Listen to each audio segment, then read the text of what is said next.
mga pananaw at opinyon ng pag-uulat ng mag-uulat sa programang ito ay hindi ang pangunahing posisyon o pahayag ng pamumunuan ng organisasyong ito. The views and opinions expressed in this live report are those of the presenter and do not necessarily reflect the official policy or position of the management of this organization.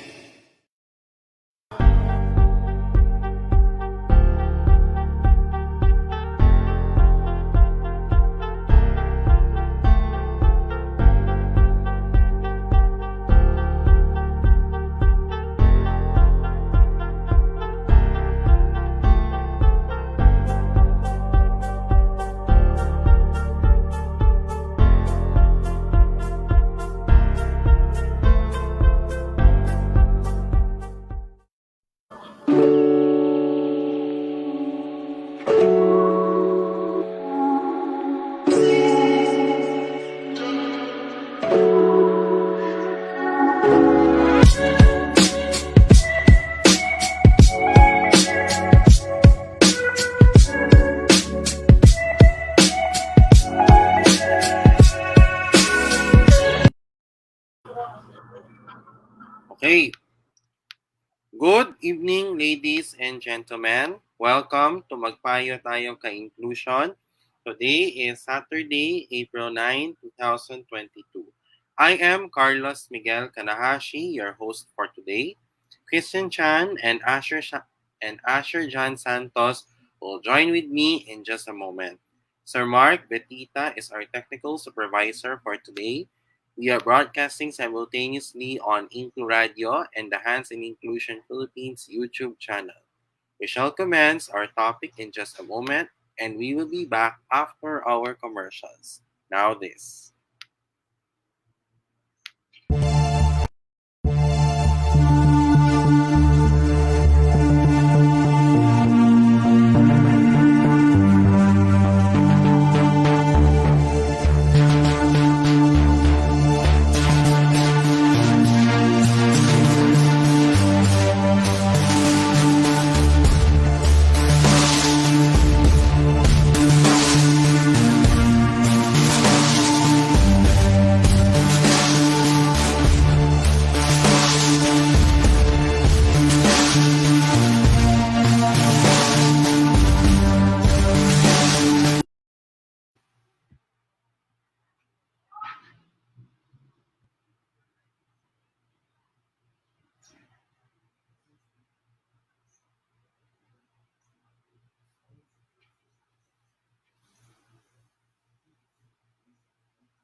Meron akong pangarap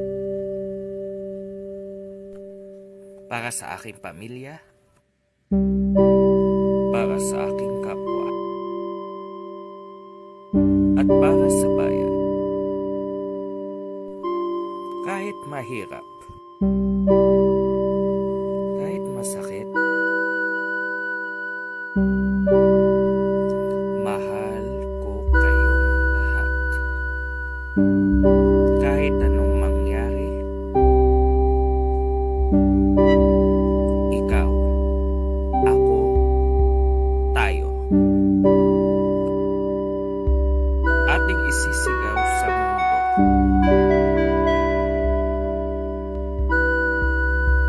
Inklusibong may tatag, angat buhay itatahak.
Matapang pa rin tayo. Ang tropa, hindi nang iiwan. Ang senyas, isang instrumento. Ilang beses matumba, tayo huling babangon. Luman ang ating pinagaling. Tayo ay muling luluwa.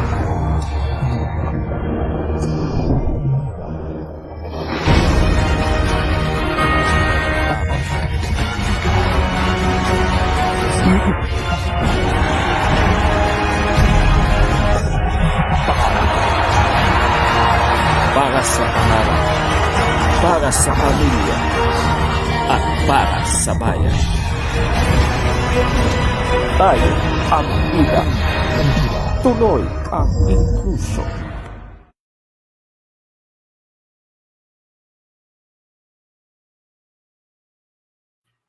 Okay. Kaya mag-start na.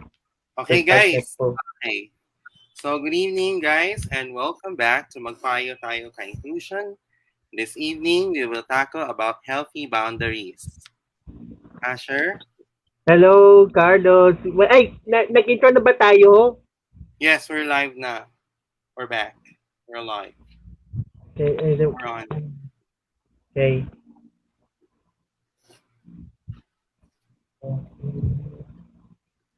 Maganda pa natin ang pag-uusapan natin ngayon, di ba? Asher? Yes po. So, ang talakayan natin ngayon ay about healthy boundaries. Parang sa COVID, social distancing ba? Pero guys, ladies and gentlemen, iba ito. We will about having your personal healthy space from other people. So, isang component yan, ladies and gentlemen. Asher, before we get to this, let us have our poem recitation. Our title is My Boundary, My Blue. Asher, let's read this together. Okay. Eto. Please give me a boundary. Even if you think it is unnecessary, it is for my healthy psyche. I just need to fight. Asher, second stanza, please. I just need to breathe. If I don't do that, I'll bleed. They say there is no use for wealth if we don't have mental health. Please be my friend. I don't want this to end. If I don't answer your call, I may just be playing with my stress ball. All in all, I am still command I don't want to rain in your parade. I just want to have a rest and deal with my stress. Salamat, Miss Ed Sangga, for a nice poem. What can you say about it, Asher? Opo, kailangan po natin yan sa kalusugan natin yan. Ay, hello, hello, hello, Christian. Good evening. So, Christian Chan, minsan Yes. kasi too much exposure in socializing drains you. That's why, ladies Mm. and gentlemen, it's so healthy to hibernate, ladies and gentlemen. So, without further ado, we shall now commence our presentation. Okay, Sir Mark, can you share our PowerPoint, please? Thank you. Okay. So, when we say healthy boundaries, what does this mean? Okay, when we define healthy boundaries, ladies and gentlemen,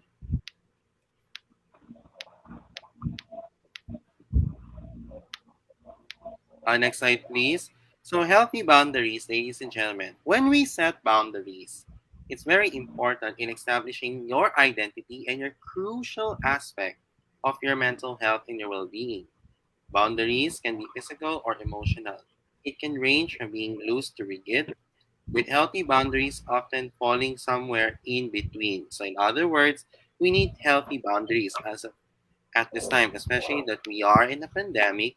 We need to have boundaries, especially our well being and our mental health. So, what is healthy boundaries itself? To read our next slide, let us give the floor to Christian Chan. Okay. Sir Thank Mark, you. next slide, please. Thank you, Carlos. Isan Healthy yun na. boundaries are those boundaries that are set to make sure mentally and emotionally are stable. In other words, you're still healthy by setting those boundaries. They can serve to establish one's identity, your yeses and your nos. Specifically, healthy boundaries can help people define their individuality and can help people indicate what they will and will not hold themselves responsible for, what they can do, what they cannot do, what they what what they ought to do, and what they're not ought to do, their strengths and limitations. That's what helps them set healthy boundaries. So, can you explain it further, please, Christian? Okay. Okay. Healthy boundaries are aimed to keep our health in check. Without and it these boundaries will make sure that we as human beings are mentally and emotionally stable. It can also mean that I have my healthy boundaries. This describe how I look like. May I offer to take the next slide as well? Okay, Asher, your part, please, Hmm. and explain it Um, further. okay, Carlos, before ano pala, sorry for yung mainay sa labas eh, kakayod namin eh.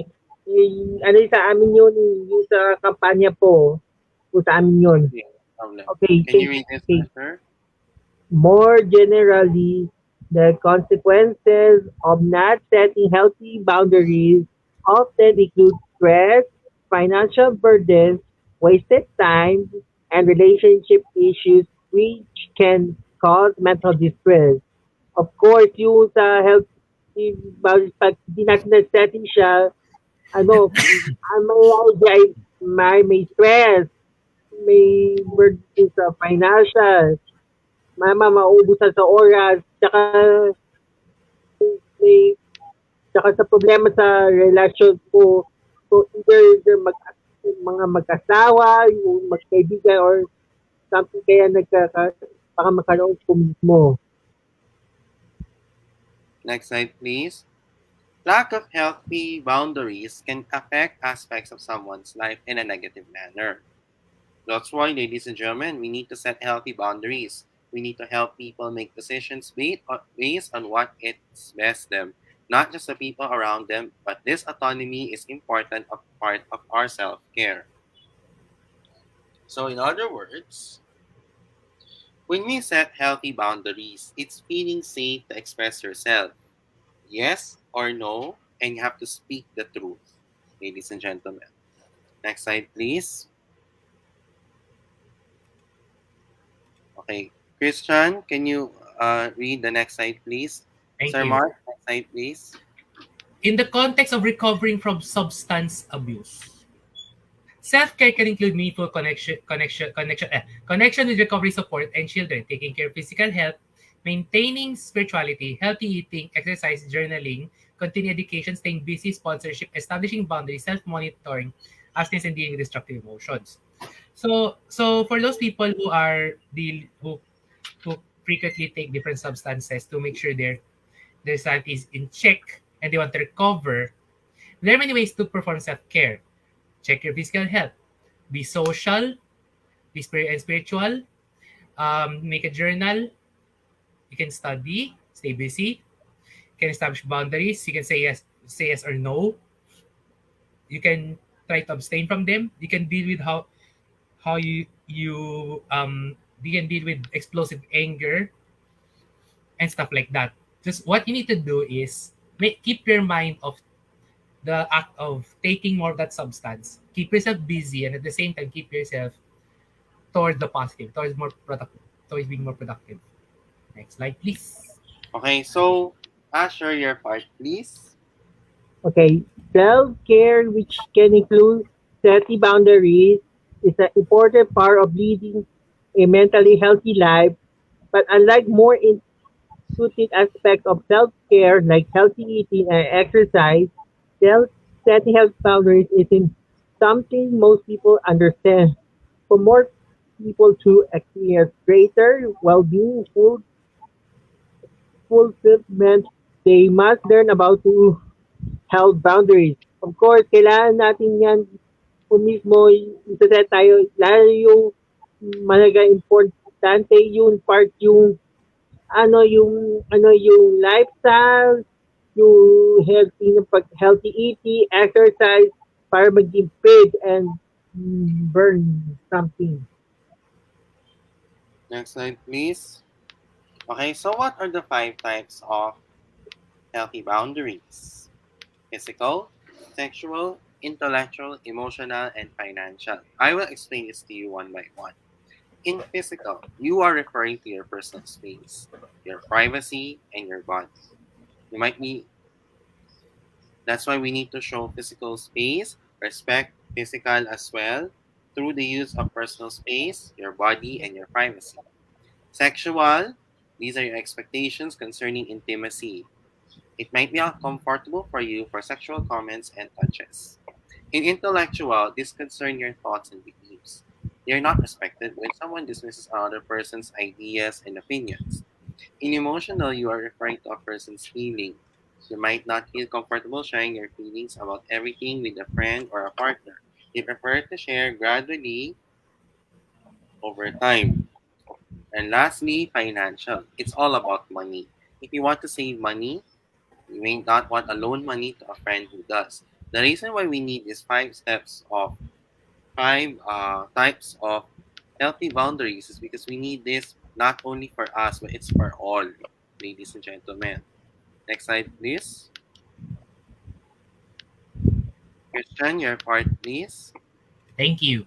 So how do you set self boundaries? First, enjoy some self reflection. Of course, to successfully introduce and set boundaries, it's important key to understand why they're each important to you and how they benefit your emotional well-being. So of course, you need to before you set your boundaries, learn to understand yourself, who you are. Kaya nga self, that's your because without without knowing yourself, you might set boundaries that might be detrimental to your health in all aspects. And second, start small. If you don't have any boundaries in place already, the perspective of introducing more might seem overwhelming. So build them up slowly. Tama nga. Don't start a very big boundary at once. It's like starting big. It's like you have a big task at hand. You break them to small chunks and then you do them step by step. Doing so allows you to take things at a more comfortable pace. And it provides time to reflect on whether it's heading in the right direction or if you need to make some tweaks. That's why don't make a big boundary at once. Cut it into small parts. Start small and take it step by step. You can, if you feel it's not right, you can bend the rules a little, and probably can make sure that at least you're going on the right place when you set when you adjust your boundaries. Next slide, please. Asher, the floor is yours for this slide. Okay. Set them early. By setting boundaries and expectations from the very beginning, everyone knows where they stand, and fear of hurt, confusion, and frustration can be lessened. Be consistent. Letting boundaries slide can lead to confusion and encourage new expectations and demands among those around you. Try keeping things consistent and steady. This helps to reinforce your origin of their soul and belief, and it should ensures those lines remain clear established. Of course, you ano yung pagkakaroon ng setting boundaries and expectations po mula sa umpisa ay para maayos po. Then sa be consistent po ay dapat yung yung letting ano talaga ay baka ma-confuse o saka magkakaroon ng expectations po. Dapat po ay try to clearly and remain po talaga po. Okay. So, here. Okay. Next slide, please. Okay, in creating your framework, consider getting an hour or two of alone time each weekend. If you have a partner, have a busy social schedule with your friends, or with you close with your family, is consider creating your framework. So feel free to add extras. We need to consider this the minimum. Colleagues will likely have some of their own in place. It's okay for you to add some too. In some aspects of our lives, there are boundaries already in place, such as in the workplace. Doing so may even enhance your performance. Employees who introduced personal workplace boundaries felt more empowered, ladies and gentlemen. Next slide, please. Christian, here. Hello, thank you. Beware of social media, tama nga. These platforms allow for more communication than ever, but they've also encouraged some considerable boundary blurring. Mean to say, their boundaries might be less than or thin. There's some incredible oversharing happening, Baker states. And research shows that over half of us are concerned that family and friends will post personal information or photos that we don't want shared publicly. Ika nga eh. We share a lot of things in social media. We don't know if it's personal. We share a lot of personal stuff on social media. And sometimes we may be able to share others stuff if without their consent. If you deem a particular action as boundary, if you deem a particular action as boundary crossing in real life, your concerns are no less valid when it occurs digitally. You don't have to expose yourself to social media that's distressing you, she adds. Kaya tama nga, sometimes we need to make sure, sometimes people post vacation pictures and sometimes we get, how to say, we get jealous. Sometimes we feel like their lives are better than ours. Also what they share. Don't worry, all of us have the same thing. And that's why we have to be careful of what we see in social media. Next slide, please. Asher, can you discuss this, please? Okay, you talk. Communication is critical in the world of boundaries, especially if someone completely oversteps yours. While you might need to raise your concerns, these discussions need to be conversational. Be your biggest champion. For boundaries to have a strong foundation, you need to show yourself a bit of love, note bigger. If you haven't got a narrative in your head that says you're worthless and underserving, then you're going to find it difficult to put boundaries in place that protect you. She says, a lot of it comes down to self-worth and self-value. It doesn't take much to start encouraging this mindset either. At Baker, the more you engage in activities that release feel good hormones like singing, running, or whatever you want to do, things that you speak your own heart, then that's going to help change your internal dialogue and make you feel deserving. What does this mean? And Asher. yung to ay dapat yung yung dapat ma-communicate natin po sa important natin sa boundary. Ano po din sa biggest champion ay dapat maging hindi mas mindset natin tipo para para maging di big sa career po. Dapat siya maging nakaset po siya. Eh, kaya sorry po din background noise sa kalian namin eh. Dahil sa ano Carlos, okay na. Yes, next slide, please, Sir Mark. Okay, when we gain some perspective, we need to get a healthy level of thinking about boundaries. Mhm. Sometimes you just have got to go with your gut instinct. Instinct. We can't forget that we're actually quite good in navigating most things and are quite intuitive as human beings. Not having boundaries can be detrimental to our mental health. Going too far, overthinking them can impact our emotional well-being. We have to have some, but we don't be dictated to them. You have just got to go with your gut instinct. We can forget that we're actually being quite good in navigating most things and we are quite intuitive as human beings. Next slide, please. Christian, your part, please. Okay, let's wrap up our topic. Boundaries are essential for various reasons and look different to everyone because everyone is different. You might be considered they make you seem unfriendly or confrontational because everyone's different. Everyone has boundaries that might clash with each other. Don't feel guilty about setting them. Guilty about setting them. They're essentially a form of self-care and we actively look to incorporate other elements of this into our lives daily. So sometimes our lives are better because of a bit of constraints. From eating a balanced diet to exercising. This is no different. It might take some time and consideration to decipher the boundaries most important to you and the best ways to implement them. Because you take time to understand yourself, understand what you can do and what you cannot do. But your mental well-being will appreciate the effort in the long run. So in So short, before setting boundaries are healthy for everyone here. Thank you. okay, and also remember and set healthy boundaries. We can speak the truth. It's safe for us to express myself. We know who can we trust, and we practice self-care and self-love. So that concludes our topic, ladies and gentlemen. Now let us have our next part of the show, ladies and gentlemen. Next slide, please. So it's now we will have our election 2022 updates. So our election 2022 update for today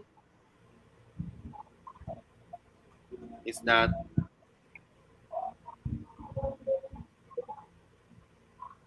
Pacquiao believes true Christians will vote for him. Senator Manny Pacquiao expressed confidence that Christians in the Philippines will support and vote for him in the upcoming presidential elections. In a statement, Pacquiao said his camp noticed increased support from the various Christian denominations in the country. He said, I am sure isa lang naman ang paniniwalaan namin. The same spirit distributed among us. So I am sure na nagtutulungan kami, nagkakaisa kami, lalo na at magkakapatid kami sa Panginoon. He also said that Christians are bound together by the love of God and thus they will make a united stand in accordance with their faith. He said, if you really are a true Christian, you will support a fellow Christian, you will support your brother. Should he be elected as president, Pacquiao will only be the second non-Catholic president following former President Fidel Valdez Ramos. That concludes our election 2022 updates. Now, let us have our next part of the show. Let us get to know our candidates for the May 9, 2022 presidential elections. Next slide, please. It's Sino Ka for your candidates in the May 9, 2022 elections. I will now give the floor to Christian Chan. We'll have two candidates. Okay, thank you. Leni Robredo, Sinaka. Leni Robredo is our current Vice President of the Philippines and she's running for President in the 2022 elections. She's the co-chairperson of the Interagency Committee on Anti-Illegal Drugs. Leni Robredo, her full name Maria Leonor Robredo. I don't think I missed out something. I know I missed out something. Is the chair of the Housing and Urban Development Coordinating Council. And she's a member of the Philippine House of Representatives from Camsor's 3rd District during the time of 2013-2016. Lenny Herona attended the Basic Education Department of Universidad de Santa Isabel in Naga, graduating from elementary school in 1978 and from high school in 1982.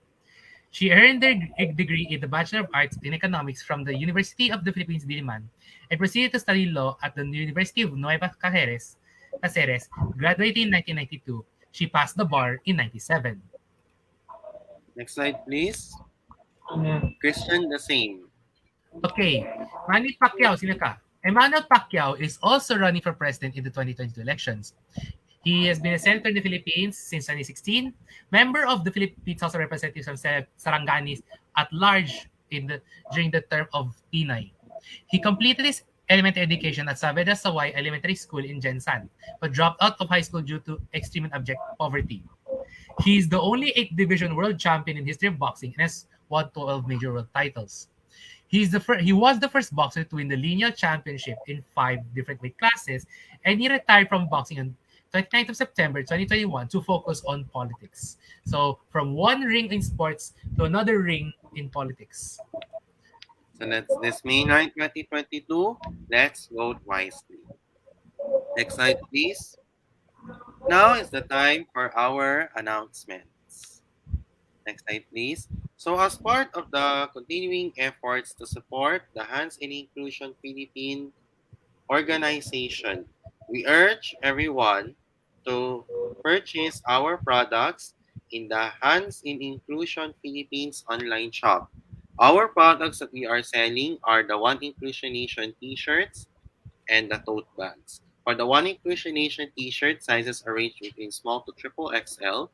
Prices are ranged between 325 to 375 pesos with the colors of white, blue, pink, red, green, yellow, mustard, gold, brown, black. For the tote bags, it's 190 to 200 pesos with the colors of black, white, pink, blue, and yellow. So, if you want to buy, please kindly message us. We'll be very strict on payment first before purchase. We're accepting payments from GCash and Union Bank as well. Next slide, please. Christian. Thank you. Oh, sorry. We continue to serve in quarantine alert level 1 to 4 areas. Hands Inclusion stores open to customers living in areas in quarantine alert levels 1 to 4 only. We're open 24/7. For full list of orders, please visit Facebook page of Hands Inclusion Pilipinas or email handsin.inclusion@gmail.com. We're open 24/7, so don't hesitate to buy from us. 12 Payment midnight first. to 11:59 in the evening, every day throughout the week. Hence Next slide, please. 24/7. And then, ladies and gentlemen, as part of our continuing efforts to support the organization, next slide, please, Sir Mark, we urge everyone, we need your help, ladies and gentlemen, here in Hands and Inclusion. Because, to be honest, ladies and gentlemen, many of us have been struggling with our financial problems in our organization. So, regardless, no matter what, it doesn't really matter if the amount that you're going to donate is smaller or larger. Then this will be a great big help to us. How you may donate on GCash and Union Bank only. So, ladies and gentlemen, please continue to help Hands and Inclusion Philippines for its fundraising project. We're aiming to raise funds in the organization and let us have the time to rebuild to have a bigger, better, and a bolder Hands and Inclusion Philippines. Proceeds from the sales and for the donations in the online shop and for your donations will go to us in Hands and Inclusion Philippines for the formality, for the expenses, as well as the financial aid of the members due to the effect of this COVID-19 pandemic, and also for the SEC registration of Hands and Inclusion Philippines in the future. So guys, for those who did this, you'll be glad you did, and thank you for your continuous generosity and for support in advance. But before we go on to our next slide, so if you want to purchase accessories from Ate Lady Jane Florese, you may message her on LG Accessories or through Messenger, or you may contact her on WhatsApp. Next slide, please, Sir Mark. So, if you have problems with your MacBook and Windows computers, if you have problems with your Android or iOS phones and devices, if you want to download music, games, and movies, Sir Mark Betita is here to assist you. How can you do this? You may message him on Mark PC Laptop Repair Services. You may contact him on his mobile number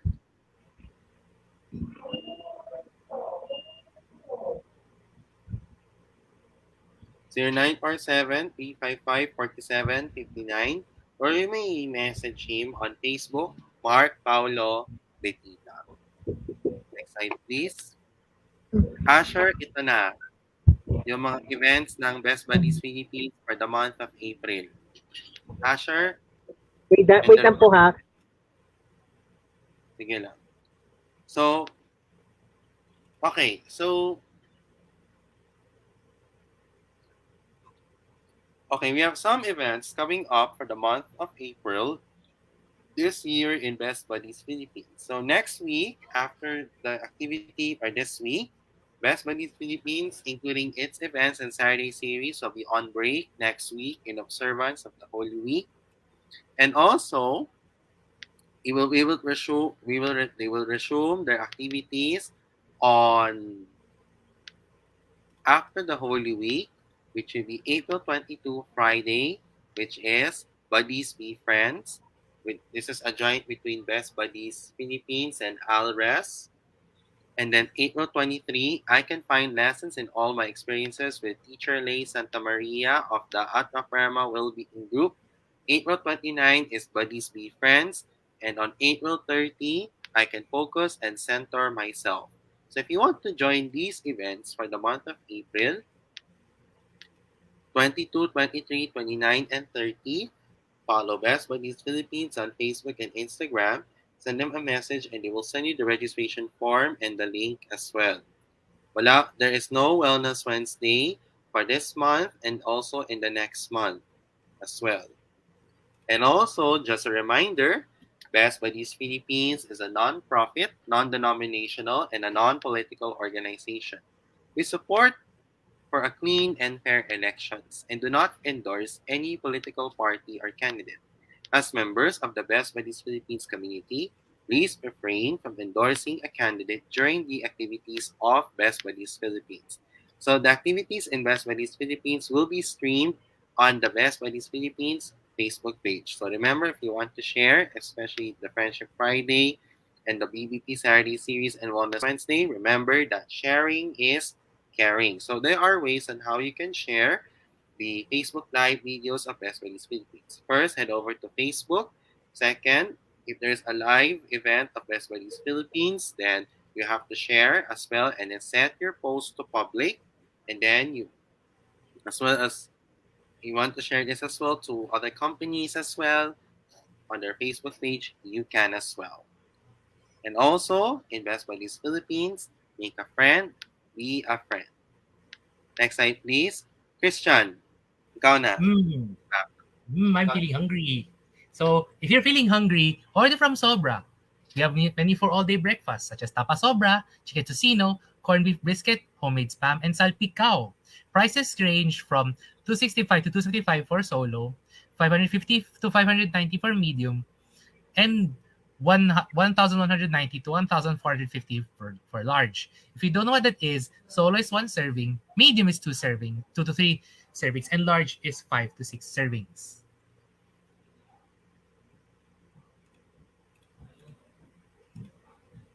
Next slide, please. Oh, don't forget, we also have rice trays like bulgogi, shawarma, and udon, pork cracking bits, pork belly burnt ends, and charred chicken boneless fried chicken. So our large trays the price for our rice trays for bulgogi, shawarma, and udon range from $265 to $310. Medium is $550 to $590, and large is $190 to $1,390. And our pork cracking bits are only available in large, ranging from $880 for boneless to pork belly burnt ends for 1.7K. So what are you waiting for? Don't forget. So if you're feeling hungry, don't forget to buy from Sobra. Next slide, please. Oh, we also have buns. Pulled pros, corned beef and chicken tocino. Oh no, fried chicken sandwich. Fried chicken sandwich. And Burst fried chicken sandwich. All our buns come from either for pulled pros, corned beef, and chicken tocino. Solo, we can come from solo or box of fours. So solos are from 370 to 390, and box of fours is 1.45k to 1.54k. Our fried chicken sandwiches come in David, which is regular, Goliath, which is large, and a box of fours as well. Prices for these can range from 320 to 380 for David, 520 to 580 for Goliath, and 1.2 to 1.5k for box of fours. Is there more, Mark? Next slide. Next slide, please. Here, Christian. All right, we forgot. We got mac and cheese and penne and gorgonzola for our pasta platters. Mac and cheese with pork belly burnt ends. Okay. And penne and gorgonzola with charred chicken. So solo is 290, medium is 550 to 590, and large is 1350. So once again, if you're hungry, don't forget to order from Sobra. Because sobrang saya. Because now how do you, oh sorry, can I take this also? Sure. Sorry, I had the momentum. How do you order? Head over to our website called www.sobracomfortfood.com. Select the dishes you'd like to order. Choose retailer pickup or delivery options. Then pay conveniently through any of our safe integrated payment methods. And finally, your order is confirmed. Expect updates via text or email. Next slide, please. Okay, if you want to crave for something Korean, then we want to order some of the foods from the Kuya Korea restaurant. The menus are for the rice bowls, beef bibimbap, beef bulgogi, pork samgyup, and K-pop chicken. Prices are ranged between 195 to 220 pesos. For the boneless popcorn chicken, sizes are ranged between half to whole. Prices are ranged between 235 to 435 pesos. For the flavors of gochu, ganjang, chicken, in K-pop. If you want to order there, please check the Kuya Korea website for your orders as well. Next slide, please. So we'll now give the floor to Asher. Asher, ito na.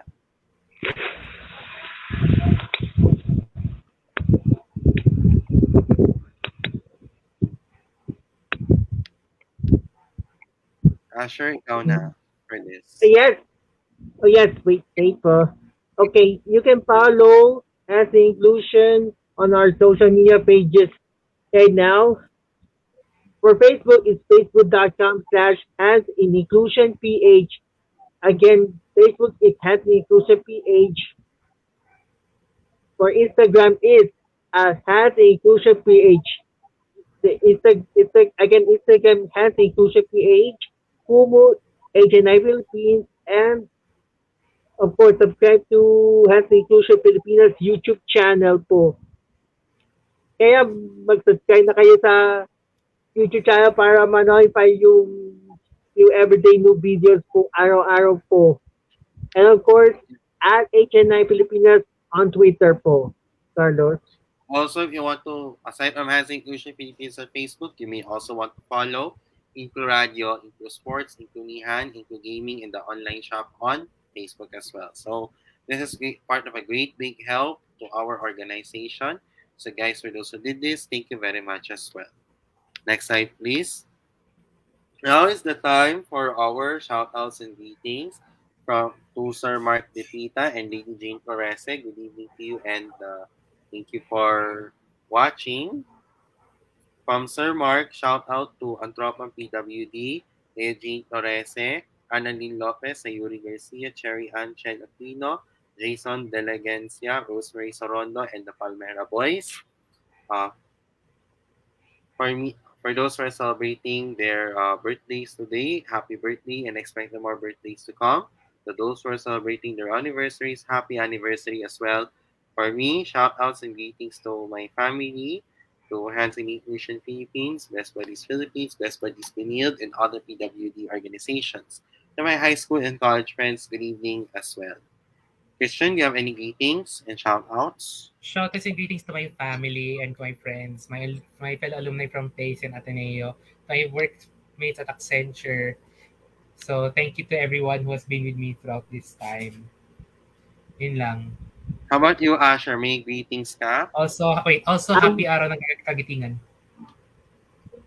Okay. Wala pa naman po. Greetings na lang po to their family and relatives po and happy araw na katinga po sa inyo lahat.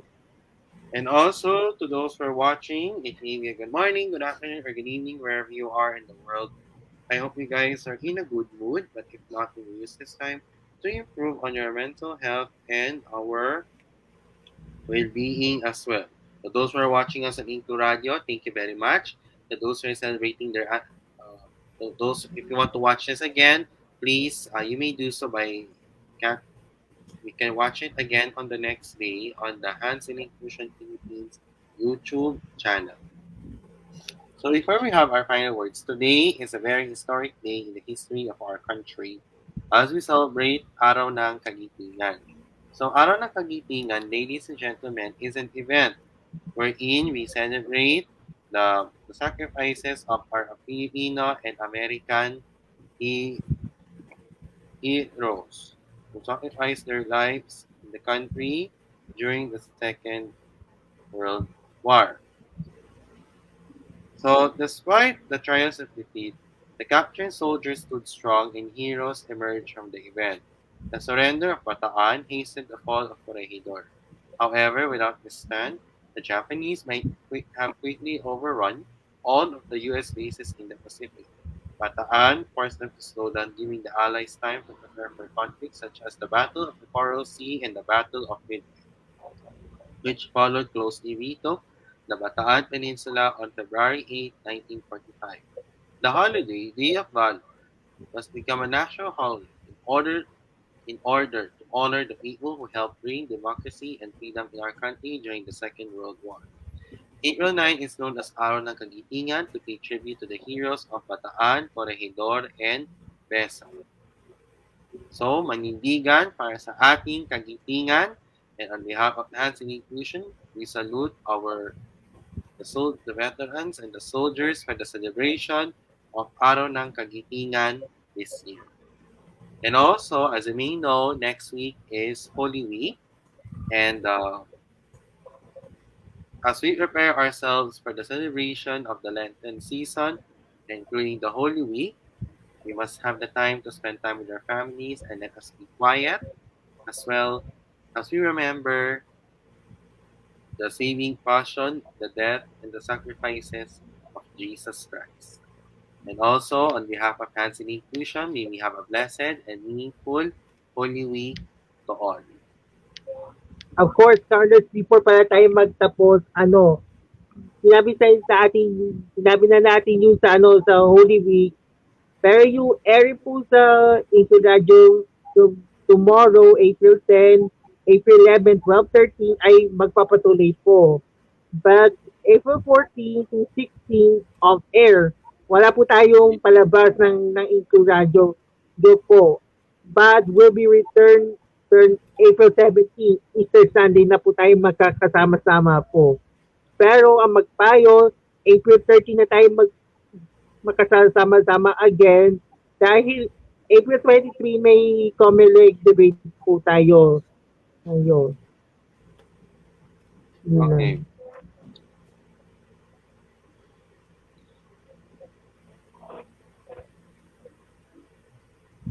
And then, on behalf of Hands in Inclusion, have a blessed and meaningful Holy Week ahead. So, in a moment, right after this program, we will give way for the CIVAP, the Voice of PWD Got Talent, which will commence in about a few more minutes from now at 8 p.m. to 10 p.m. here on Inclu Radio, as well as on the VG8 Facebook page.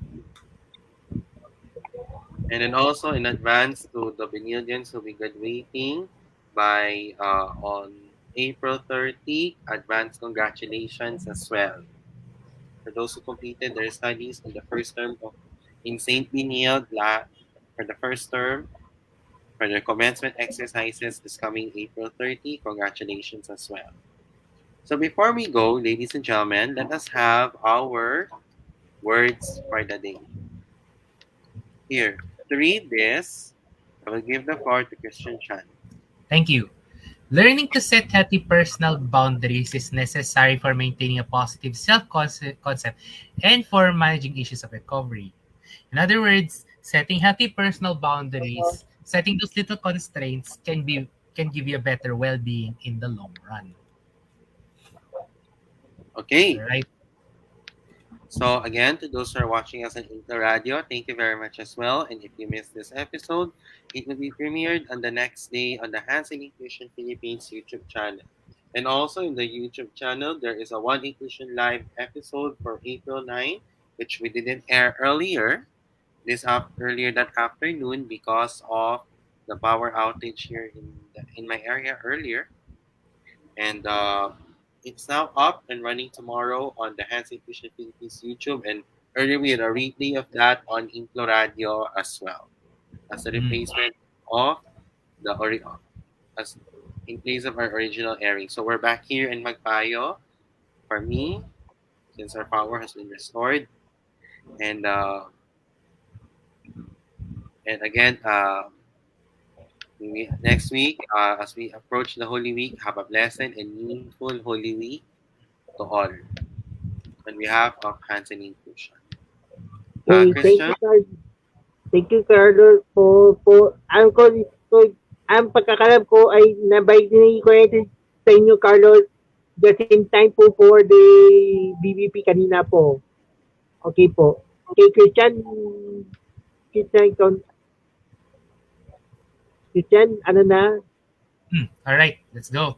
So, ladies and gentlemen, that's a wrap for Magpayo tayo Kainklusyon for Saturday, April 9, 2022, Araw ng Kagitingan. On behalf of InkluRadyo and HNI Philippines, I'm your host, Christian Chan. Together with me are Asher Santos and Carlos Kanahashi, and Mark Betita as our technical supervisor. We would like to remind everyone tomorrow's Sunday, and as Hands Inclusion puts God first regardless of our religion, it's a day of rest and faith. Because of this, we should be cautious, considerate, respectful, and inclusive to the people who are attending religious services. Your cooperation and your silence will be appreciated as we enter the holy presence of God. To our Muslim brothers and sisters, it is also the time for Ramadan. So let us also honor their commitment and their practices to Allah. Okay, tomorrow is Palm Sunday po. Start of the Holy Week na po. Yes, Carlos. For our Catholic brethren. And also, I'll be back in Senior tomorrow for the InkluRadyo special report about Palm Sunday. Asher, your part please. The may awa ang Diyos. Asan ba yung script po? Wala pa. Asan ba yung script? Asan na ba? Sandali lang. Okay. Okay, ito na. May awa. Ay, nawala. May awang Diyos. May awa ang Diyos na makakaraos po tayo. Sama-sama tayong lalaban para sa pangarap, pamilya at bayan hanggang sa ating tatak para sa One Inclusion Nation. Magandang gabi po. Muli, magandang gabi po sa inyo lahat. Pagpalain nawa tayo ng Diyos na po may kapal. May Almighty God bless us all to you. Ngayon, ika-5 na anibersaryo ng Inclusion Pilipinas, makakatotohanan ng inklusyon, agad buhay ang solusyon. Sa HNI, posible. Sa HNI, posible. Pilipinas, God first. God first. HNI, God first. First. Thank you for watching our show. Have a good night and a goodbye for now. Thank you for watching and good night. Maraming salamat po at paalam. And in just a moment, we'll be beginning our show after this program. We'll be having 2 events. First will be from Best Buddies Philippines. It'll be if you want to watch that, please go to the Best Buddies Philippines Facebook page for the art exhibit for World Autism Awareness Day later in around a few minutes. And coming up on InkluRadyo, we'll be giving way for the Voice of PWD Got Talent or of CIVAP. So stay tuned for these. Again, thank you for watching and good night. Bye-bye. Bye-bye.